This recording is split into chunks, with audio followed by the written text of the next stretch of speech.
Hey, I'm Jamie with Big Oaks Little Farm, and this is a follow-up video for the video that I made about my garden plan.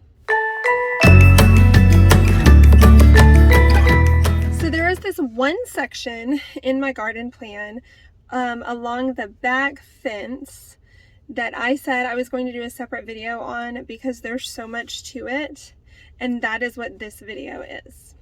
So my vision for that area of the garden is to be kind of just like a little bit wild, mixed in together, lots of color and beauty, to just be something beautiful that is also useful. So I'm very excited about that. I'm going to show you in the Baker Creek whole seed catalog some of these plants that I'm so excited about planting. And it might pique your interest in them as well. Okay, look at this color-coded goodness. Okay, so this right here is that back area on the garden that I had back here. This is that area. Most of this stuff I am probably just going to direct seed, but I wanted to show you what I did here. So this is the little bee fountain I'm gonna build. Okay, so all of these things, some of them I have grown before, some of them I haven't. A lot of these I grow for tea. And then these up here, this buckwheat and the amaranths and the millet, are things that I got at the seed exchange, and they're really pretty. And you can do so many different things with them. I bake our own bread, and so I'm really excited about trying some of these that can be used for flour, because I have a wheat mill, and so I can, this buckwheat here and the amaranth and the millet, I can mill into flour and use it in my bread. So I'm really excited about trying that. Okay, and then this one right here, you can actually use as popcorn. Very excited about that, as with the other popcorn that we're growing this year.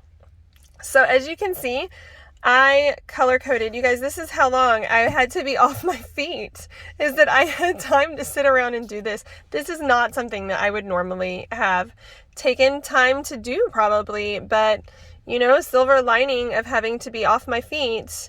You know, the Lord has a reason for everything, and I'm very organized with my garden this year, and maybe that was the reason.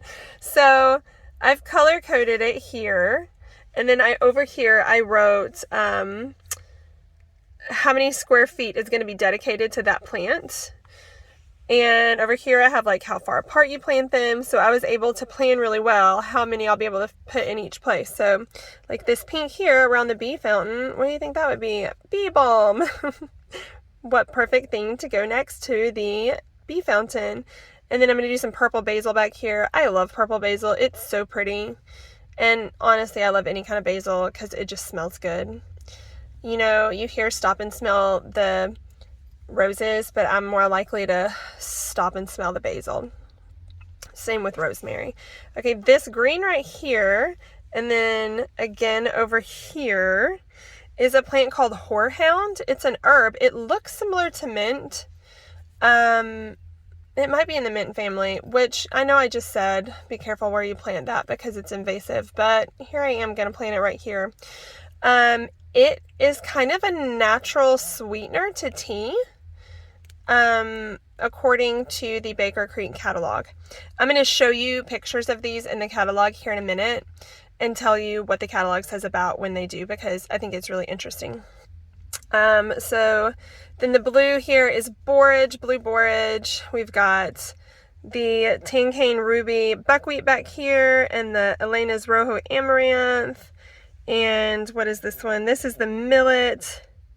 And there's some more millet over here. In the middle here, I'm planting the golden giant amaranth. I think it's so pretty. And then I'm going to do some chamomile and some purple basil in front of that because I just thought it would be pretty. And then over here, it's kind of mirror image a little bit, you'll notice, until you get down here to the end. I'm going to do the Thai basil down here on the end. Our beehives are all back this direction, and the bees really loved the Thai basil, and so I thought, oh, we'll plant that on the end, and so they'll come. Maybe it will attract them to come. And this is some more of that Elena's Rojo amaranth. This one here is the golden giant amaranth. Is that beautiful?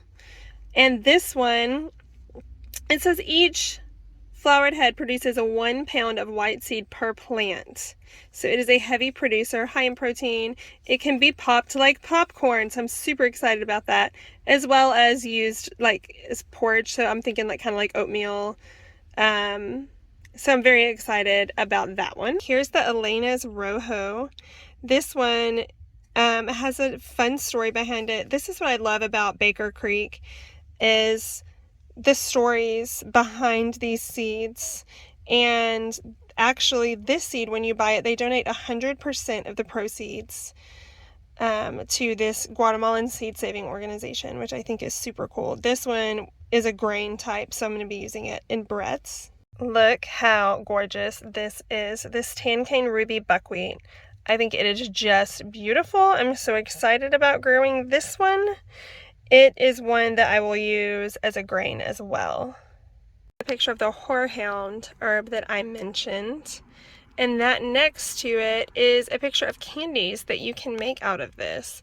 So it's supposed to be kind of naturally sweet, and it is a medicinal herb as well. So I'm excited about trying this in some of my teas. Here are the different varieties of bee balm. This one right here is the one I have picked. It can be used in tea. It can be used to make homemade cough syrups and jellies. So I'm very excited about experimenting with this. This is the variety of borage that I picked. I wanted to plant borage because it is a nitrogen fixer. It's good for your garden, and it is just so pretty. It can also be used as medicinal herb. You can use it for tea. It's just really pretty. Bees love it as well. And I love, this is in the Baker Creek catalog. It's got this little quote over here from a Greek physician during the 1st century that said, "Borage could comfort the heart and purge melancholy." Okay, this one here is Thai basil. It has these really pretty purple blooms. My bees absolutely love these. They have a very strong smell. They have almost like a licorice, that kind of anise kind of smell to them and flavor. So people kind of either love or hate these. My sister is not a fan. I like them. I haven't used them a ton in cooking, but I did make a tea with it last year and I did enjoy that.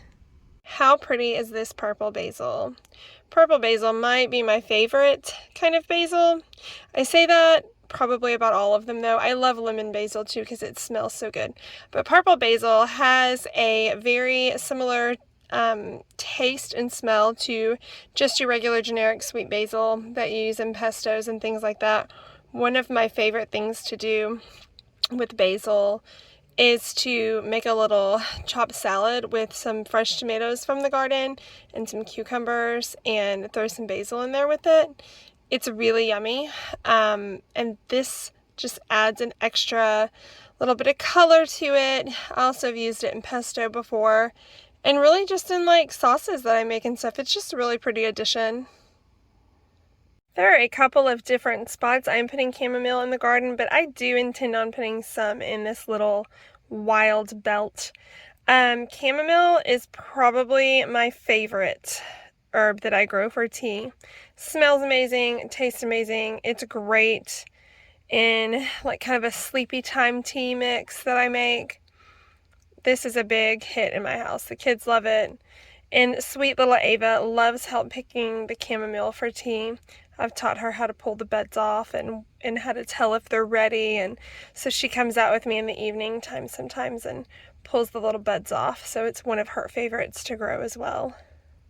As you can see, I am super excited about that little wild belt of my garden. I hope that it turns out as beautiful and fun as I'm intending, and I will definitely take you along for the journey in that and show you how it goes, and you can learn along with me. So I hope that this was helpful and inspiring to you and showed you some varieties that you might have not thought of before. So happy gardening, happy homesteading.